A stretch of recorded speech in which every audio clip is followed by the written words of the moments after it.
Najib Razak is expected to be produced in court to be charged this morning in about roughly 20 minutes from now. We don't know exactly what the charges are going to be, but sources have said, and it is expected that he will be charged. There will be about 10 charges that will come, and it all comes under the Criminal Breach of Trust Act.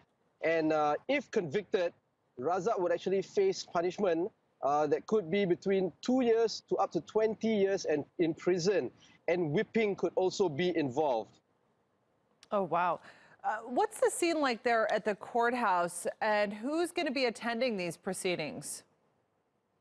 What we do understand is that the Attorney General himself, Mr. Tommy Thomas, will be leading the prosecution, and he has a big team of lawyers who will be accompanying him. Najib Razak, of course, will be produced in court. We are expecting that his wife, Rosmah Mansor, will also be present at the courthouse.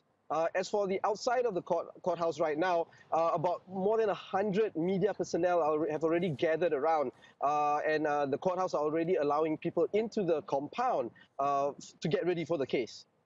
What's the defense team compiling right now? How are they expected to defend Razak? Well, as of right now, we are not sure of the defense team because, as we know, the 2 months since the general elections and the couple of weeks since Najib Razak was called in for questioning, several legal teams have already quit from representing Najib Razak and his wife, Rosmah Mansor.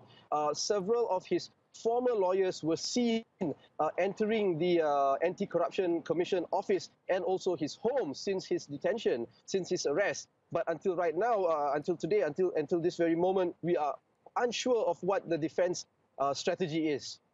What's the public reaction to all of this? Do people want to see justice brought to Razak over this scandal? I think the Malaysian public has been expecting an arrest or a detention to happen. As you know, the new Prime Minister, Tun Mahathir Mohamad, has already mentioned many times that they have been gathering evidence and an arrest is imminent. And so it has happened yesterday at 3 p.m. in the afternoon Malaysian time.